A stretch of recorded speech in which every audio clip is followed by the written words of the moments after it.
क्या आपको पता है कि सबसे ज्यादा लोग अपनी मंजिल से ठीक कितनी दूर आकर हार मान लेते हैं? मात्र 1 इंच। आज की यह कहानी आपको दिखाएगी कि कैसे आपका दिमाग आपको उस आखिरी इंच पर ही गिव अप करने के लिए मजबूर करता है। कल्पना कीजिए कि आप एक गहरी खुदाई कर रहे हैं। आप 100 फीट नीचे तक गए, पर पानी नहीं मिला। आपने 150 फीट खोदा, फिर भी पानी नहीं आया। आप थक कर रुक गए। लेकिन क्या आप जानते हैं, पानी शायद 151वें फीट पर था। यह सिर्फ एक कहानी नहीं है, बल्कि हमारे मन का वह पैटर्न है जो हमें सफलता के मुहाने पर लाकर खड़ा तो कर देता है, लेकिन एक कदम पीछे खींच लेता है। ठीक ऐसा ही हुआ था आर्यन के साथ, जो अपने शहर का मशहूर लीड डेटा एनालिस्ट था। उसका पूरा जीवन ग्राफ्स, कोडिंग और लॉजिक पर टिका था। उसके पास वो सब कुछ था जिसे दुनिया सफलता कहती है, लेकिन उसके भीतर एक गहरी बेचैनी थी। वह हर चीज का उत्तर तर्क में ढूंढता था, पर इस खालीपन का कोई लॉजिक उसे नहीं मिल रहा था। तभी उसे अपने एक पुराने दोस्त के जरिए गुरु वशिष्ठ के बारे में पता चला। गुरु वशिष्ठ कोई साधारण साधु नहीं थे। वे खुद कभी एक गणितज्ञ, मैथमेटिशियन रह चुके थे, जिन्होंने सत्य की खोज में सब कुछ त्याग दिया था। आर्यन को लगा कि शायद यही वह व्यक्ति है जो मेरे लॉजिक की भाषा समझ सकता है। वह अपनी सुख सुविधाओं को छोड़कर, अपनी तार्किक जिज्ञासा और संदेहों का भारी झोला लेकर गुरु से मिलने निकल पड़ा। गुरु वशिष्ठ ने आर्यन को स्वीकार किया, लेकिन एक शर्त पर। यहां तुम्हारी डेटा शीट नहीं, तुम्हारा धैर्य काम आएगा। आर्यन ने 3 साल तक एक सख्त दिनचर्या का पालन किया। उसने सोचा था कि अगर वह 10,000 घंटे ध्यान करेगा तो मस्तिष्क के न्यूरॉन्स में बदलाव आना तय है। उसने 3 साल तक एक सख्त दिनचर्या का पालन किया। उसने अपनी इंद्रियों को वश में किया, मौन रखा और एकांत में रहा। लेकिन चौथे साल की शुरुआत में परिस्थितियां बिगड़ने लगीं।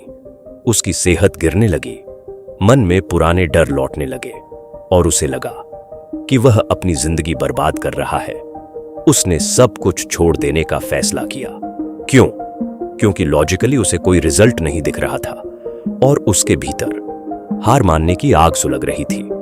वह अपनी डायरी और डेटा शीट लेकर गुरु के पास पहुंचा। उसकी आंखों में थकान थी और आवाज में एक लॉजिकल गुस्सा। आर्यन बोला, गुरुजी, मैं अब और नहीं कर सकता। मैंने 10,000 दिन गिने हैं, 12,000 घंटे। मैंने आंखें बंद करके उस अंधेरे को देखा है जिसे आप प्रकाश का द्वार कहते हैं। मेरा लॉजिक कहता है कि अगर किसी मशीन में सही इनपुट डाला जाए तो आउटपुट आना ही चाहिए। मैंने सब कुछ सही किया, फिर भी शांति कहां है? गुरु चुपचाप अपनी कुटिया के बाहर एक पुराने मिट्टी के चूल्हे पर चाय बना रहे थे। गुरुजी ने कहा, आर्यन, तुम यहां शांति खोजने आए थे या अपने लॉजिक को सही साबित करने? तुम एक स्टैटिस्टिशियन हो। तुम्हें लगता है कि परमात्मा को भी तुम अपनी एक्सेल शीट में फिट कर लोगे। आर्यन बोला, लेकिन गुरुजी, समय का भी तो कोई महत्व होगा। मैं बूढ़ा हो रहा हूं, मेरे दोस्त शहरों में तरक्की कर रहे हैं, मैं यहां समय गंवा रहा हूं। क्या आपको नहीं लगता कि ब्रह्मांड मेरे साथ नाइंसाफी कर रहा है? गुरुजी मुस्कुराए। उन्होंने एक खाली कप लिया और उसमें चाय डालने लगे। कप भर गया, फिर भी वे डालते रहे। चाय नीचे गिरने लगी। आर्यन चिल्लाया, रुकिए गुरुजी, कप भर चुका है, इसमें और चाय नहीं समा सकती। तब गुरुजी ने कप नीचे रखा और आर्यन की आंखों में गहराई से झांका। गुरुजी बोले, आर्यन, तुम कहते हो कि तुम समय गंवा रहे हो। यही तुम्हारी सबसे बड़ी भूल है। तुम समय में जी रहे हो जहां हर पल का हिसाब है, जहां तुम्हें लगता है कि 3 साल बीत गए तो परिणाम मिलना ही चाहिए। लेकिन ब्रह्मांड शाश्वत, इटर्निटी में काम करता है। जहां कोई घड़ी नहीं होती, वहां सिर्फ तैयारी होती है। आर्यन बोला, इसका क्या मतलब है? क्या मेरी मेहनत का कोई मोल नहीं? गुरुजी बोले, मेहनत का मोल है, लेकिन तुम्हारी मेहनत अभी सिर्फ क्रिया है। तुमने 12,000 घंटे की क्रिया तो की है, लेकिन अभी तक तुमने समर्पण नहीं किया। तुम एक सौदागर की तरह ध्यान कर रहे हो।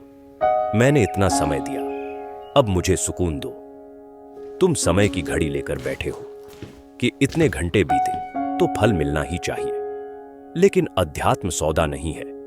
तुम अपनी थकान गिन रहे हो, लेकिन यह नहीं देख रहे कि 12,000 घंटों की उस तपस्या ने तुम्हारे अहंकार की परतों को कितना पतला कर दिया है। तुम अब उस आखिरी इंच पर हो जहां तुम्हारा अहंकार मर रहा है, और जिसे तुम गिव अप करना कह रहे हो वह असल में तुम्हारे अहंकार की आखिरी चीख है। आर्यन कुछ पल के लिए सन्न रह गया। उसने कभी इस नजरिए से नहीं सोचा था।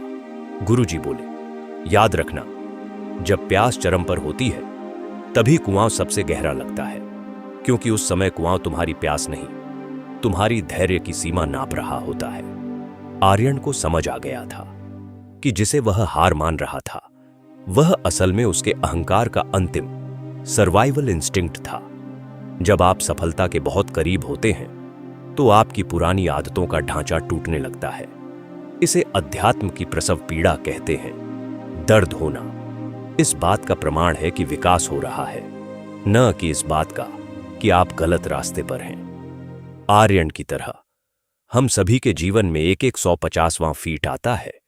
क्या आप आज उस मोड़ पर हैं जहां से आपको वापस मुड़ने का मन कर रहा है? नीचे कमेंट में लिखें, मैं उस आखिरी इंच तक लड़ूंगा, मैं खुदाई नहीं छोड़ूंगा, ताकि आपकी यह कमिटमेंट आपकी मेहनत को सफलता में बदल सके। अगर आपको यह वीडियो पसंद आया है तो इसे लाइक करें, शेयर करें और हमारे चैनल को सब्सक्राइब करना न भूलें। मिलते हैं अगले वीडियो में।